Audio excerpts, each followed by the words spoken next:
I did 3 albums with Master P. 3 albums? Yeah, when I left Death Row Records, I signed with No Limit Records, which was the hottest rap label in the industry. When I signed with No Limit Records, they was the hottest in the rap industry. They was the only niggas getting money in the industry. Right. Let me finish. I got to say this because this is very important. Please. Puffy and them was rocking, but they wasn't getting no money like Master P was. Like, and I had been around they camp. I had been around Def Jam. I was on Death Row. I had seen all the niggas that supposedly had the money.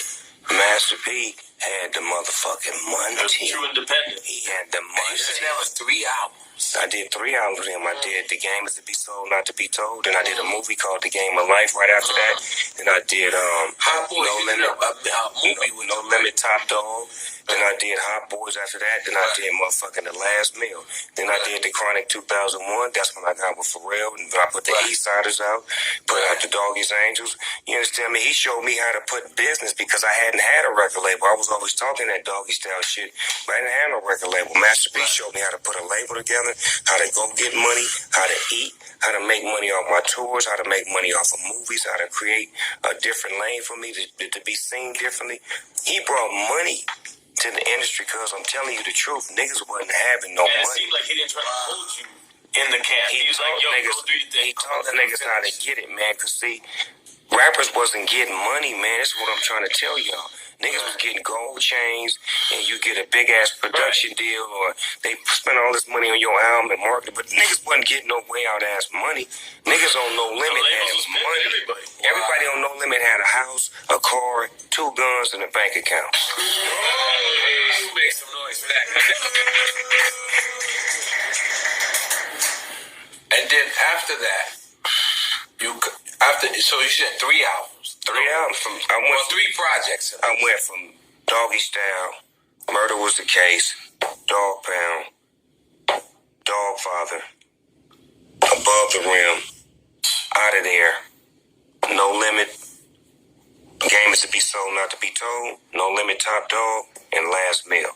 I did 3 albums in 3 years. When you say out of it though, Master P bought out the contract. Master P went to go visit Suge Knight in the penitentiary and struck a deal because everybody else was scared of that nigga.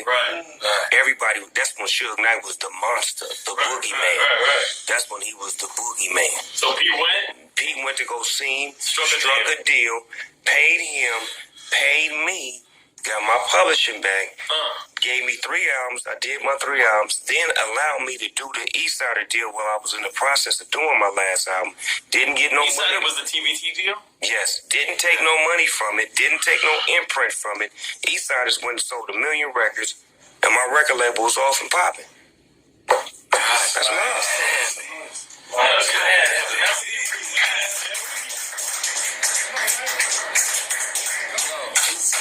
But listen, I knew this information, but to hear him the way he's saying it too, and the way he's saying it, I'm sitting over here like I'm back in fan mode. I'm sorry. Do you want me to get back in interview mode? Because I'm still in fan mode. I'm still in fan mode, my nigga. And we always fans. We fans of the music guys. So now, you live in New Orleans. Would you say after 3 years? 3 years. 3 years. So now, when do you start missing Cali? And then now that's crazy you said that. Okay. Because when I first go to Baton Rouge, Master P tell me, nigga, you can't go back to LA. So he basically put a wall around me, like, nigga, don't go back to LA. But that's when them niggas was really still trying to get at me. Okay. And you know what I'm saying? I was kind of leaking, so in so many words, because I didn't really have my street shit right in the hood. Right. So I went back in New Orleans, and I stayed out there. But by the time the second album came, I started sliding back to LA like for 2 days here, 2 days there. And then P was like, nigga, stop going back. I'm like, I can't help it. Then that's when I started getting DJ Quake and all the other niggas that was a part of the second album.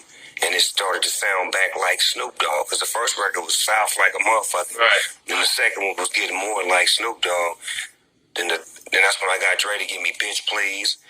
Pharrell gave me From the Church to the Palace. Then I did the third one, which was motherfucking The Last Meal. That's when shit was like all the way right. We had Lay Low, we had all kind of records that was sounding like Snoop Dogg, which prepped me for the Chronic 2001 album. And then he knew I had to be back in LA because my flavor was LA. It was good that I could, jump out of my habitat and get in this environment and adapt to any environment and be a chameleon. You know what I'm saying? But at the same time, I got to go back to where I'm comfortable at, the zone that I'm, and that's when you start to hear those records start becoming more, you know what I'm saying, like the way they were supposed to sound. Wow. At what point in all that is the C Murder record that you did?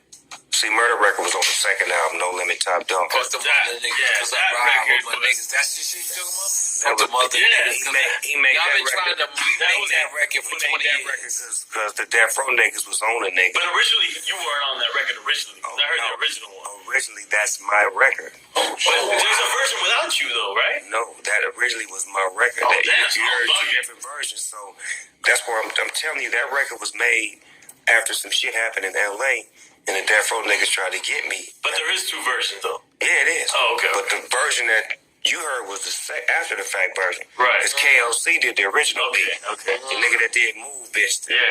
Track. Bitch. Come on, man. I'm going to give it to you. Oh, my God. That's what I'm saying. Yo, bro. Can I thank you? Well, thank you again, goddamn. Come on, man. When I said you I mean, Threshing, right? No? Huh? Oh, shit. This is my niggas. Yeah, y'all got that shit on lock. Do that shit. Yo, no, Snoop. God damn it. I can't believe we did it. So, Snoop, we got the Mary Jane website. I'm going to the bathroom. Yeah, we got the Mary Jane website. Yeah, we do. And I want to own everything. Because I realized that none of these artists was making real money. It was talented, but I said, they don't know economics. Mm-hmm. So when you know economics, you know how to get to the money. And so that's what I teach my kids and the people around me. Learn economics. Understand what banking is. Understand where the money at. Because these guys just want to deal. Like, even you look at the guys now, that's probably big right now with social media. I just seen they had NBA Youngboy. He's the biggest YouTuber. For his influencer. Wow. Influencers as far as music. But think about the deals that this generation is doing. Yeah. So he did a deal. I looked at it. If I would have been on his team, he did a deal for $2 million for 5 records.